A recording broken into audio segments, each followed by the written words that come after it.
Welcome, everybody. It's Tuesday once again, which means we are back with an episode of First Down South, your SEC news show podcast, coming soon to all your favorite podcast platforms. We will get you some more details about that at the end of the show. But joining me right now to talk about the latest going-ons in the SEC would be Matt Zenitz over to my right and John Talty on the bottom there. Two of the best, most well-sourced reporters in the SEC. Guys, once again, I say it every week, a busy week. It's been a busy year and an unusual year in college sports in general. We're probably not at the epicenter of the wildest stories in college sports this week because Dabo isn't currently in the SEC, but plenty has been going on around the league right now. And I want to start with a story that has taken us briefly away from college football as the focal point of news for us in the SEC this week, which is hard to do this time of year, but it's a pretty big story. We found out that Auburn basketball is voluntarily imposing a one-year postseason ban on themselves due to an ongoing NCAA investigation. Now, obviously, this is the self-imposed penalty. The NCAA has likely will continue their investigation and could eventually impose more sanctions. John, can you just give us sort of a brief summary for people who haven't been following the story? What is this all about and what led us to this point? Yeah, I mean, this is all stemming from the FBI investigation into college basketball that happened back in 2017. So this is something that's been going on for a long time. People have expected Auburn to be caught up in this for a while after former assistant Chuck Person was arrested. So this is something that's kind of been hanging over Auburn basketball for a long time now. Unlike other schools that have been involved, Kansas, Arizona, some of these other North Carolina State, Auburn has essentially just tried to pretend like this isn't happening.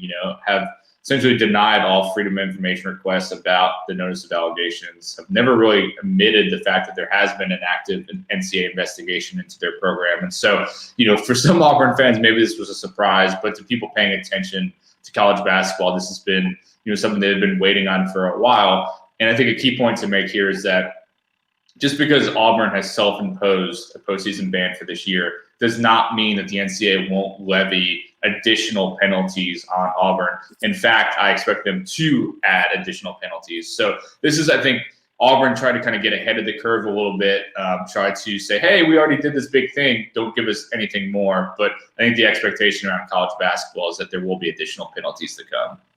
John, I appreciate, first of all, that you guys have done some great, straightforward reporting on this and been right there on top of the facts of this story all along. There's been tons of speculation about this situation for a really long time, and it's been hard to confirm any of that stuff, in part because Auburn really has been very shut down about this story. They don't talk about it. They don't release any documents about it.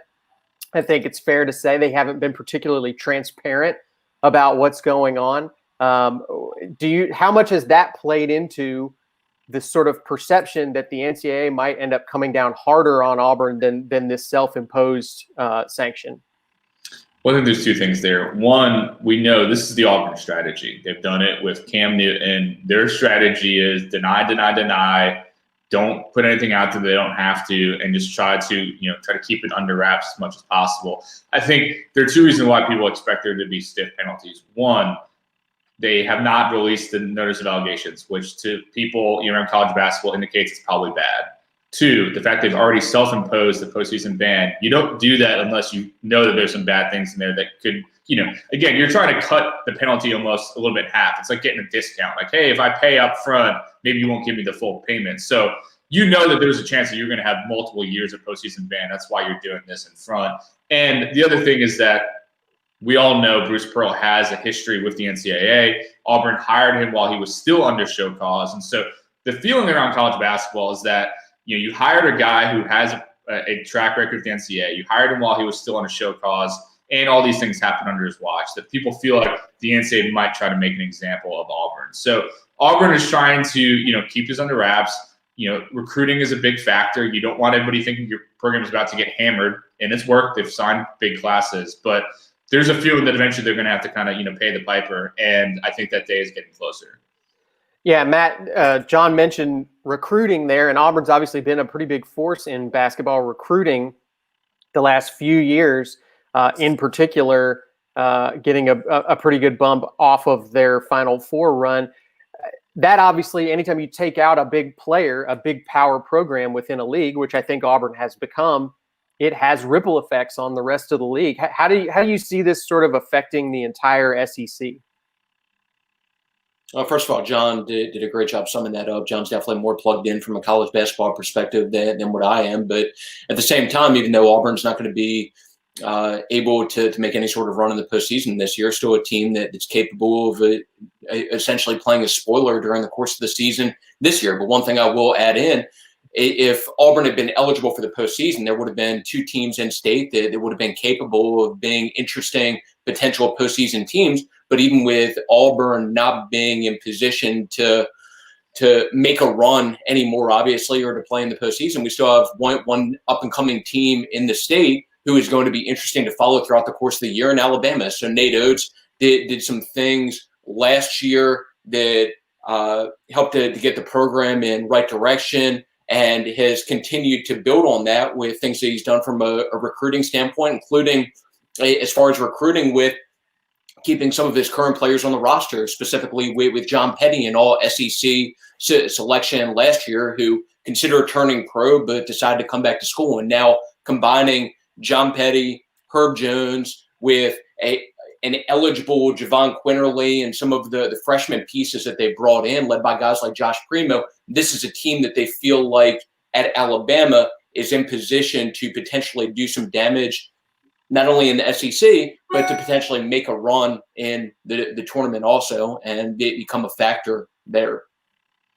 Yeah, I think it's been an interesting time in the state, because I've certainly the entire time that I've been covering sports in the state, which is, we won't go into numbers, but it's been a pretty good chunk of time. He's old, is what he's saying. Yeah, this is a football state, but we have started to, and I think a lot of us sort of wondered what would it take for people to start caring more about college basketball, and I do think we have started to see it slowly, gradually build the interest in basketball in the state of Alabama. I would say Bruce Pearl getting hired was kind of the moment that started to happen. And I think there's been stops and starts to it, but we're three media guys. We care about how much fans pay attention to stuff and what they care about, because it's our job to care about that kind of thing. What do you guys feel like something like this would do potentially to the interest level in basketball in the state of Alabama? I mean, do we think this is a momentary blip potentially, or could this do lasting damage to what was really some pretty good momentum for that sport in this state? Well, I think it's going to depend on what the penalties end up being, and most importantly, how long and how far is Auburn willing to support Bruce Pearl? They're coming back to pretty serious penalties. If he gets another show cause, is Auburn willing to stick with him through that, or are they going to eventually have to cut ties? There's certainly questions about that.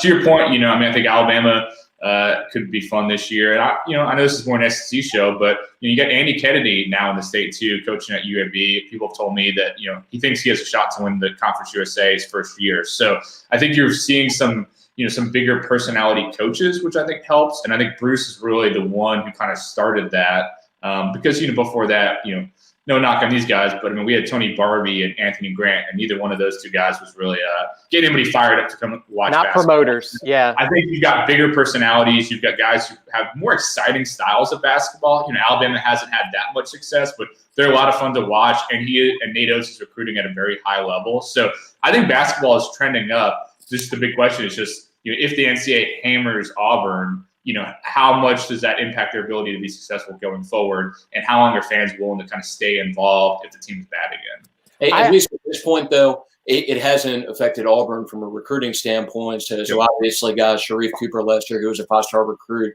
have continued to do well from a recruiting standpoint. So has Alabama also. And obviously, in terms of fan interest, comes down to the product on the floor. And based on the talent that each program is continued to bring in. I think there will continue to be interest in that, at least for the time being, as long as that there's nothing that happens that prevents Auburn from continuing to add this kind of talent. I think both teams are in position where we continue to build and attract interest.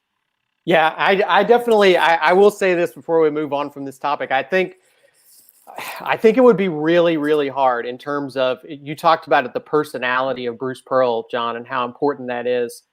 And there's a lot of coaches that can recruit well. And I think it's not just a matter of bringing talent in this state. I do think it has to do with promoting the sport, bringing attention to your team, and getting people excited about coming out to games and watching them and being a part of that. And I think it would be hard to replace Bruce Pearl. I think he's probably worth, no matter, he might bring you a lot of trouble to your program, but I think he's probably worth a lot of trouble, because I just don't know that Auburn would be able to replace him with somebody that does what he does in terms of bringing the attention to the program that he does. I agree. Well, let's shift over. We've talked a lot about Alabama and Auburn already. It's a pretty big week in this state for those two schools. It's Iron Bowl week. It has arrived with, I think, a lot less fanfare than we typically feel like coming into this week. Some of that probably has to do with the season that we've had, but I do think that this could still potentially be a big game, even though it doesn't seem like it's going to have SEC West implications as of right now.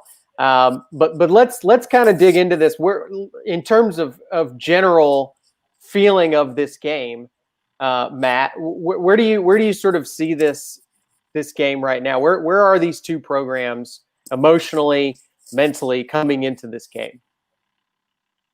This game's going to be the biggest challenge for Alabama since its mid-October matchup with Georgia. At the same time, even with it being the biggest challenge that they've had to this point since then, I don't see it being a competitive game. I just don't see Auburn matching up well or being able to do enough offensively to be able to keep up with Alabama. I think from a defensive perspective, they'll pose some challenges to Alabama's offense and maybe do a better job slowing them down than some of the teams that we've seen recently. But if you look at Auburn's offense, obviously taking a step forward against LSU, put up 48 points or whatever it was in that game, saw the best game of Bo Nix's young Auburn career. But then you look at what they did against Tennessee, finished with less than 400 yards of total offense. And if you take out the Smoke Monday interception, only had like 23 points or whatever it was offensively. And I just don't think that they have enough, are going to do enough to be able to keep up with Alabama.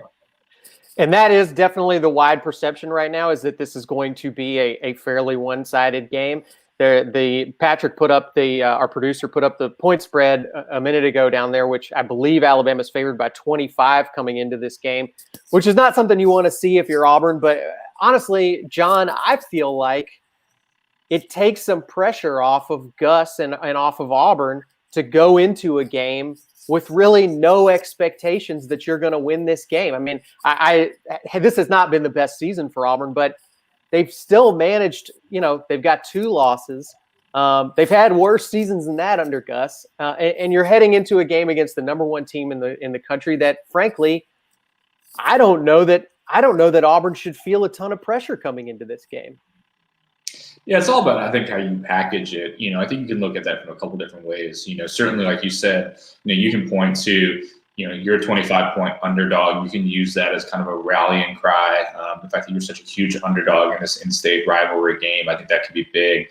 I also think, though, that, we've seen, I think it's interesting because sometimes I feel like pressure is very bad for Gus, and sometimes I think it's very good. I think we've seen in the past when Gus really feels like he's backed up against a wall, he comes out with these surprising wins. When the hot seat talk is cranking up, that's when Gus sometimes seems to play his best, coach's best, and I'm not really hearing a lot of that right now. So you just, in general, it just feels like a game that there's not that much attention around. Probably some of that's just the fact that this season is so unusual to begin with that there's just not the same level of fan interest as there normally is. But in general, it just feels like Auburn is very overmatched. And, Matt said, Zenitz said, watching their game last week against Tennessee, I mean, Tennessee easily could have won that game, maybe even should have won that game, especially if, Garantano doesn't throw that awful pick six. And so when Auburn's struggling against what is a very obviously bad Tennessee team, it doesn't give me a lot of hope for them to compete with Alabama. And so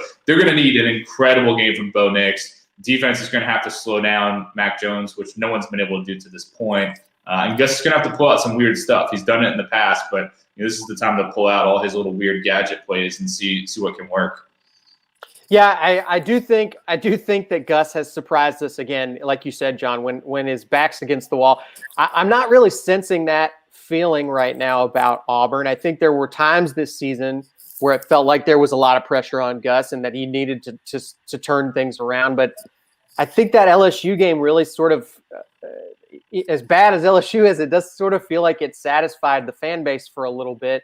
And I don't think the fans necessarily expect Auburn to come in and win this game. Now I might say something differently in a few weeks here when Auburn's playing Texas A&M, which is also a very good team.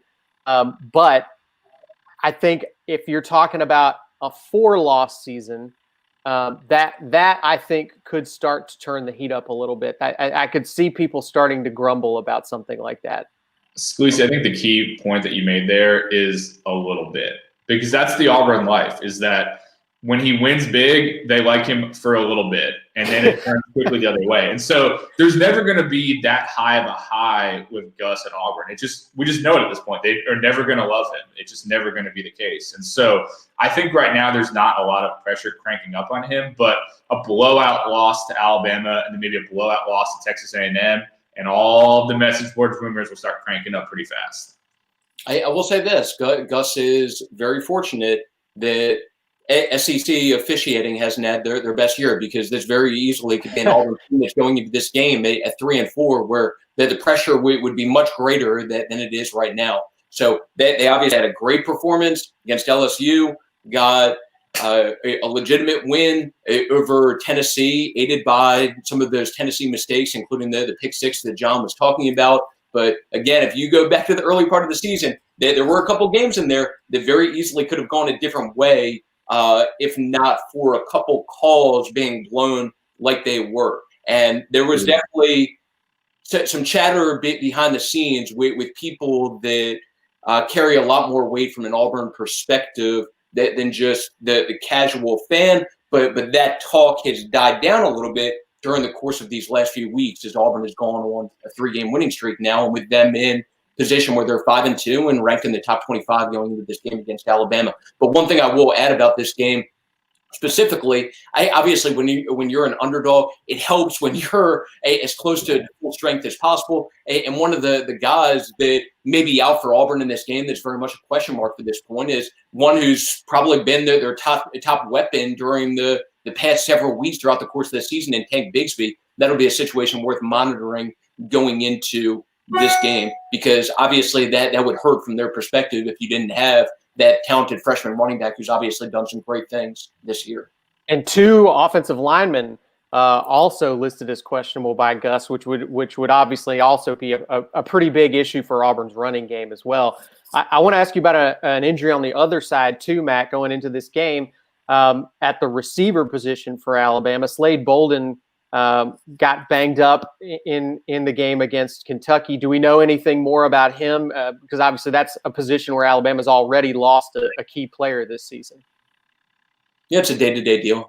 Nick Saban downplayed the significance of it after the game, and it essentially comes across like a day-to-day injury with what sounds like a twisted ankle. So it doesn't sound like anything major whatsoever. Couldn't say definitively whether he's playing or not, but it doesn't sound like anything more than the day-to-day type situation. Well, let's. I mean, look, this is a game. Like I said, it's even though obviously Alabama's expected to win this game, they're in a position mathematically at this point where it's pretty safe bet that Alabama is going to make it to the SEC championship, win or lose in the Iron Bowl. That game will obviously have much greater implications, as it's looking like right now. It's going to be Alabama versus Florida, playing for a spot in the college football playoff. The question that I have for you guys is, this is a strange year as things have started to line up. The playoff committee is, I believe they're currently meeting right now, if I'm not mistaken, to try. Great use of money in person. Yeah, I'm not really sure why that had to happen that way, but they're going to give us those rankings very soon. And this is a year where we could be looking at the Big 12 not having a team in the playoffs. We could be looking at the Pac-12 not having a team in the playoffs. The ACC is in a position where they've got two pretty good teams, but one of them could fairly easily get knocked out of that discussion. We could very much be looking at another year where the SEC gets multiple teams in the playoff. And so that's the scenarios I want to talk about with you guys. It's pretty safe bet at this point that the winner of the SEC championship is going to the playoffs. But when we look across the board at the rest of the playoff picture, how likely does it look like to you guys that we could have a 2 SEC team playoff field this year? I think there's a solid chance. I was just having a conversation with somebody about that last night. So you look at the ACC, the combination of Clemson and Notre Dame. Notre Dame obviously got the win over Clemson, with Clemson having to work with their backup quarterback during the course of that game. If Clemson then beats Notre Dame, I'm pretty sure they would have to play again. I obviously am a lot more in tune with the conference championship format with SEC compared to other conferences. With Clemson played Notre Dame, beat them in rematch. Notre Dame, in my opinion, just hasn't done enough in their other games to warrant or justify getting into the playoff without winning the conference championship. At the same time, with the Pac-12, regardless of who wins conference championship there, the strength of schedule and just eye test with games that have been won throughout the course of the year, to me, just isn't going to be great enough to warrant getting in over probably whoever is deemed to be the second best team in the SEC. So the top team in the Pac-12 at this point is Oregon. If you look at Oregon's schedule, they have not played a ranked team to this point, don't play a ranked team in any of their 3 remaining regular season games. And then from a conference championship perspective, I guess the favorite to match up against them would be USC, which is ranked all of 22nd nationally right now, or somewhere in that range, and hasn't exactly blown people away with based on what they've done to this point. So if I had to guess right now, or if I had to do it from my perspective, I think that the most deserving teams will ultimately end up being winner of SEC championship game, whatever is deemed to be the second best team in the SEC, Big Ten winner, which will probably end up being Ohio State, and then the winner of ACC to go along with that, at least based on how things are looking at this point. John, if we're looking at the SEC playoff picture and the contenders, we're primarily talking about Alabama, Florida, and Texas A&M at this point. If you're in that picture there, would you rather be the loser of the SEC championship game, or would you rather be Texas A&M in terms of shot to get into the playoffs? I'd rather be Texas A&M. I think they have the better path at this point because I think all their games remaining on their schedule are very winnable. And if Florida loses to Alabama in the SEC championship game, which is the matchup we expect at this point, that's a 2-loss team. Texas A&M will have beaten Florida. We expect them to maybe beat Auburn at the end. I think there's a real path for Texas A&M to make it into the playoff, like Matt was talking about. Florida, I think the only way they're getting in is if they win out. And so I think that's going to have to include a win over Alabama in the SEC championship game. I don't think Texas A&M has to do that. So I think that A&M, I like their odds a little bit better right now.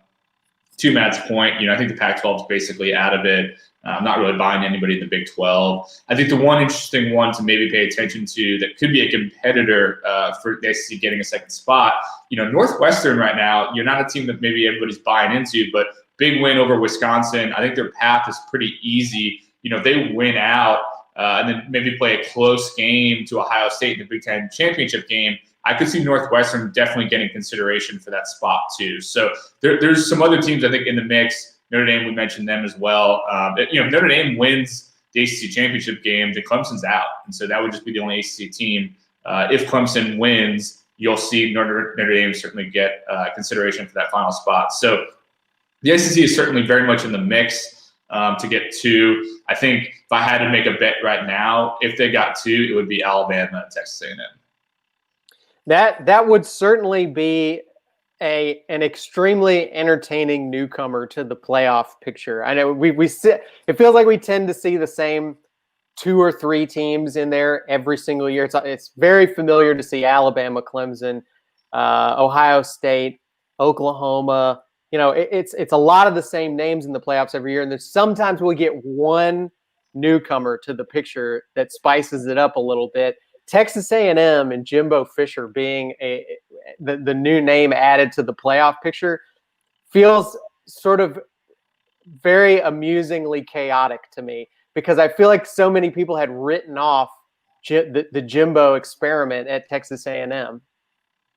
Yeah, the big thing for Texas A&M will be finishing out the year in an impressive manner. So didn't get off to a great start to the season, had an unimpressive win over Vanderbilt to start the year, and then obviously lost Alabama by 28 points. But the thing that's unfortunate for them right now is you followed up those 2 games with 4-game winning streak, but now have been set back by COVID issues to where, hey, had built some great momentum, but the momentum gets stalled, hurt a little bit by having 2 off weeks. So this weekend will be their first time playing in 3 weeks, and it'll be interesting to see just whether the layoff hurt them at all. But the biggest thing that they can do to put themselves in a realistic position to get in is with their remaining games, since obviously it's very unlikely that they would get in the conference championship game, the remaining games that they have on their regular season schedule, they need to be impressive and to not only win those games, but to pass the eye test in those games as well.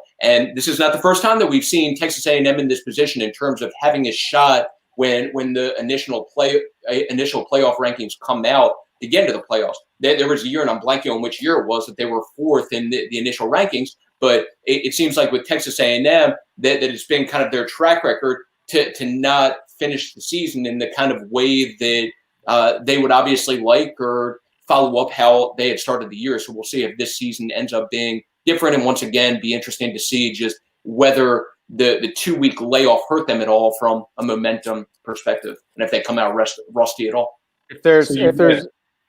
Go ahead, John. Yeah, we're just looking at it. I mean, you get LSU, Auburn, Tennessee, and then potentially Ole Miss if they make up that game on the 19th. I mean, all those games to me are very winnable.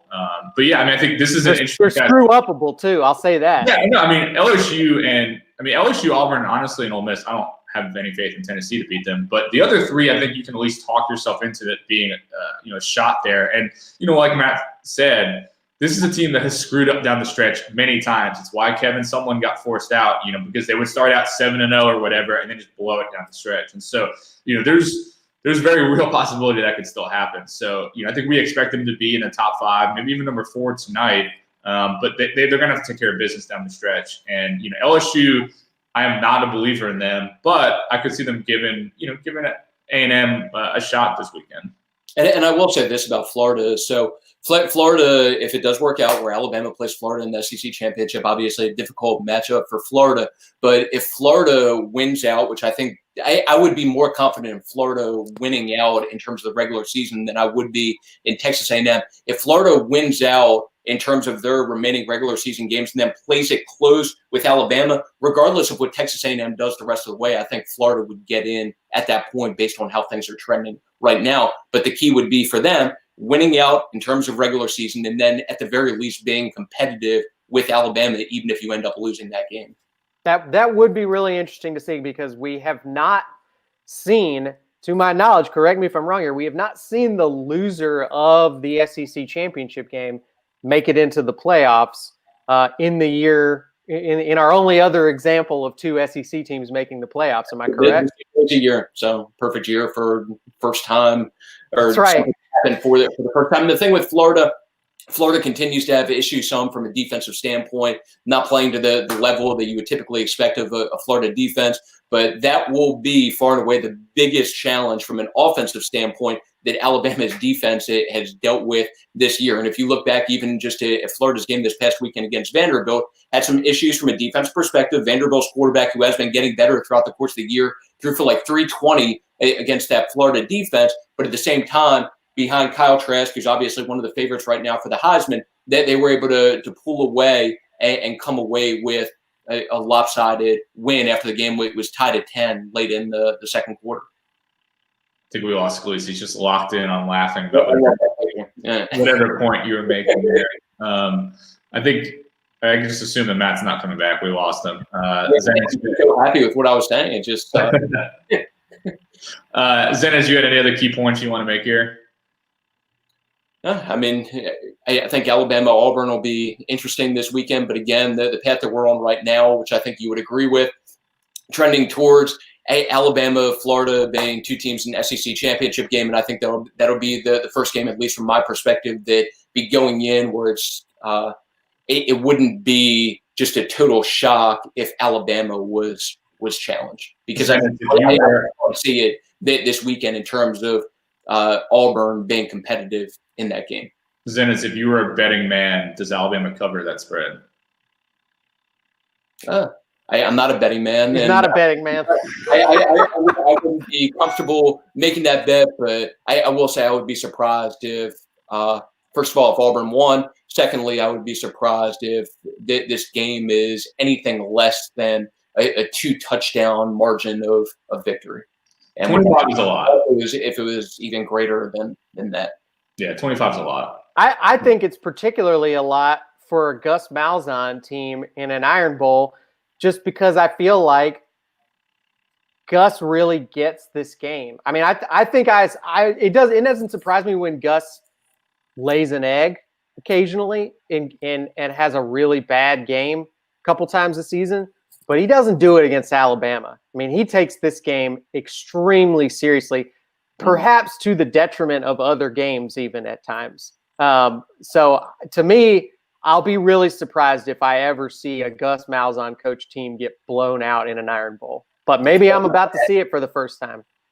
Yeah. Well, I'll add in two things. First of all, something to keep an eye on going into this game. Alabama finally has a kicker, so one of the big issues for them last year, it was the missed field goal at the end. As a kicker, and Will Reichard, who when they initially signed him, he was viewed as their potential long-term answer at kicker, and he has very much lived up to expectations in his first healthy season at Alabama and perfect on kicks to this point of the season. The second thing I'll add in, Matt, you better change your profile picture to that image of you when the computer froze up, because that will be a lasting image for not only me, but I'm sure Talty as well. So I'm glad to hear that it froze on a particularly good face. I didn't see it, obviously, because I had been very impressive smile. I mean, that is, John, you can correct me if I'm wrong, but I think that's profile picture worthy, not only for Twitter, but probably Facebook, Instagram. And well, hopefully one of y'all screenshotted it. Yeah. We'll get it taken care of. Yeah, good. Okay. Well, guys, thanks for joining me once again. A busy week ahead of us. We've got hopefully the start of college basketball season. We'll see how all of that goes. We've got the Iron Bowl. We've got playoff rankings coming tonight. We've got Thanksgiving NFL football for folks who are into that. So lots of good stuff. Hey, and we've got Matt Scalisi. You're not a big Lions fan, John? Patrick and I were talking about those games before we started here. It's just a trash slate of games. I mean, the Ravens Steelers is fine. We know Zenitz is a big Ravens fan, so I'm sure he'll be excited about that one. But otherwise, I'm an unbiased observer, and I don't think I've invested any time into even watching a single live moment of fake news. Matt, we've all heard your accent. We know that you're from Baltimore, okay? Yeah. You know who I'm a fan of? It's not an NFL team. It's the two guys I'm looking at on screen right now. That's who I'm a fan of. What a schmoozer. Yeah, especially when Matt Scalisi makes that change to his profile picture. I'll be an even bigger fan at that point. So. All right. Well, we'll wrap it up there. Thanks, everybody. Have a great Thanksgiving. And look out for the First Down South podcast feed coming soon. Hopefully by the time we see you next, that will be available on all of the podcast platforms. So enjoy your holidays, enjoy your weekend, and have a great one.